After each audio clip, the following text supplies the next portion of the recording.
Good morning, everyone. I wish you a very happy new year. I hope you all are fine. Today, we are going to start with a new chapter of geography, that is agriculture, in which we are going to study about agriculture in detail and its type. So, without any delay, let's begin with the class. Meaning of agriculture. The word agriculture is derived from the Latin word ager or agri, meaning soil, and culture meaning cultivation or tilling of soil. Tilling of soil means to cultivate a land in order to raise the crop.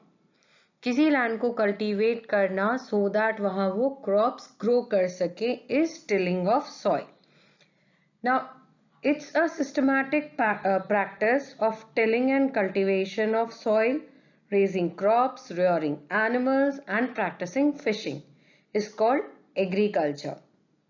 Not only growing crops is agriculture, but rearing of animals, fishing, all these things comes under your agriculture. Now the agriculture falls under the primary sector activity. Primary sector means main sector of earning. Now agricultural activities include growing crops, fruits, vegetables, flowers, rearing of livestock. Rearing of livestock again, rearing of animals, fishes and poultry farms. All these comes under your agriculture. Now the next one is the physical factors influencing agriculture. Physical factors like climate, soil, relief and other factors. These influence the agriculture. First of all, the climate. Climatic factors have the greatest control over the world. How? Because some of the crops grow only in hot climate, some in cold or some in uh, another in temperate regions we can say. Okay. And amount of rainfall plays a very important role. For example, wheat. Wheat is the main crop of the temperate region and rice of the monsoon region. So here it basically it means that the crops grow in certain type of climate. So the climatic conditions matters most. Then the soil, fertility of the soil, and few crops need a specialized soil. Like clay soil is more suitable for the cultivation of rice because it retains water in it. Cotton grows best in black soil. And fertile sandy soil is very useful for cultivation of wheat. Okay. So like this, the soil also plays a very important role. Then relief. Relief means your physical conditions. Now how it plays? Plains, rivers, valleys and deltas. They are more suitable for cultivation compared to the hilly areas. Okay.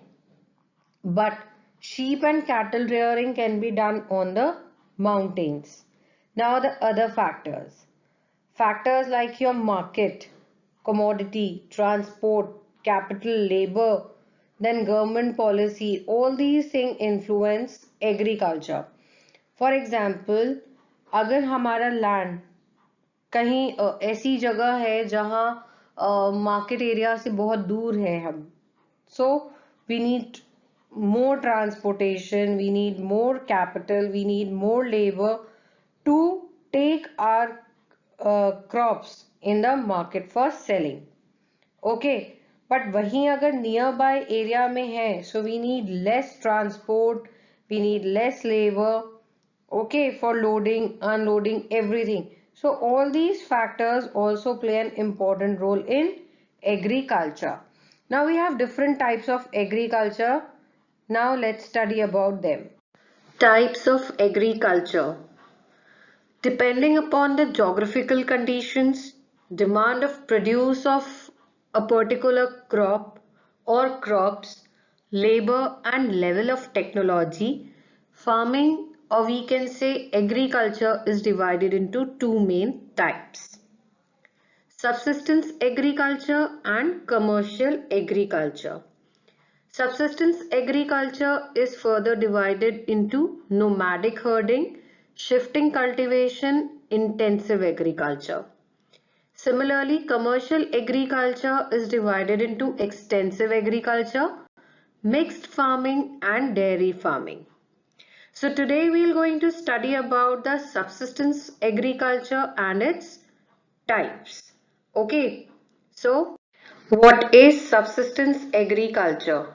It is a primitive form of agriculture. Primitive means ancestral form, and in this farming a major part of the produce is consumed by the farmer's household.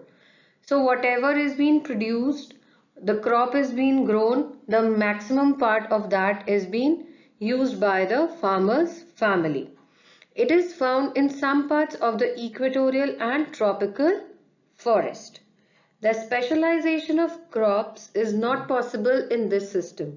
Specialization of crop is not required because the consumption is done by the farmer's family and they require different types of crops, fruits and vegetable.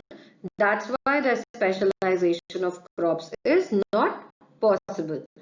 Now the next one is nomadic herding.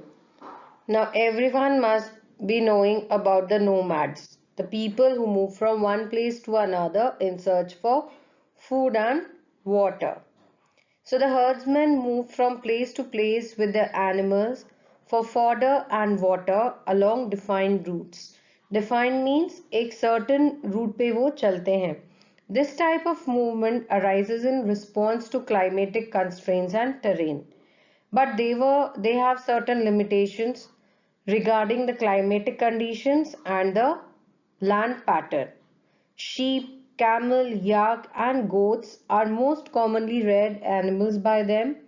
They provide milk, meat, wool, hides and other products to the herders and their families.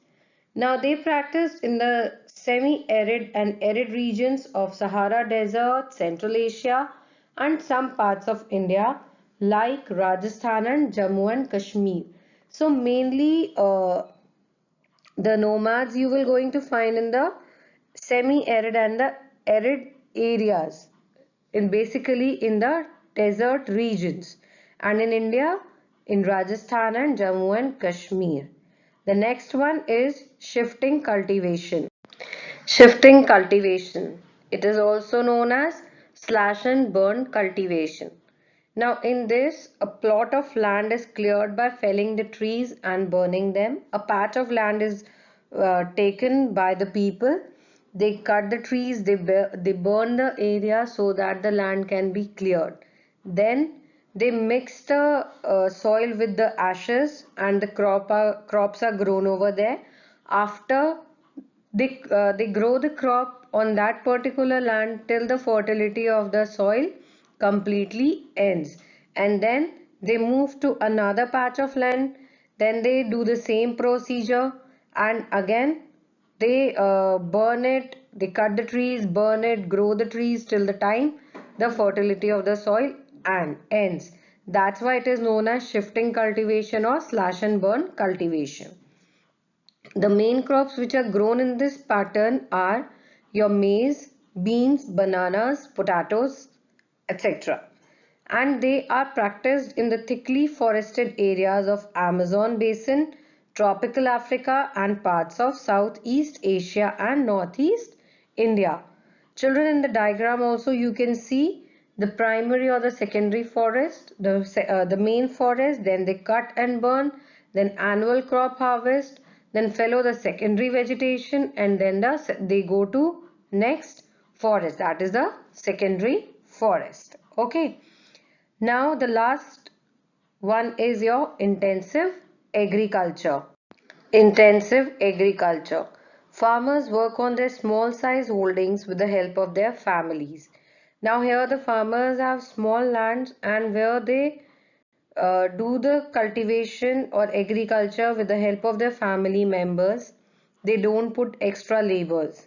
They use improved or high yielding varieties of seed, farm manure, chemical fertilizers for soil fertility.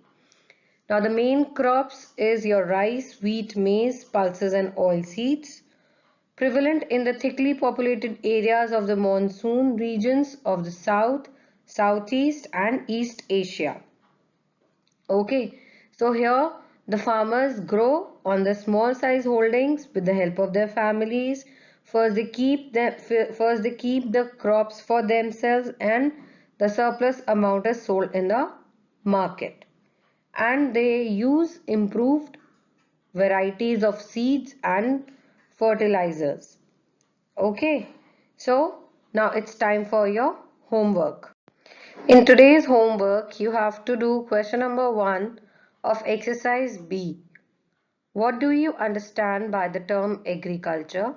Answer is the art of cultivating soil, raising crops and rearing of livestock is known as agriculture. Then question number 2 of exercise B again. Name the factors which influence cultivation of crops in an area. Answer is physical factors influencing agriculture are climate, soil, relief and other factors. Now children, you have to do key terms also. That is on page number 180 and 181 of the chapter. So please do your work in a very neat writing and read the chapter very carefully. If you find any problem, please do ask me. So that's all for today. Thank you.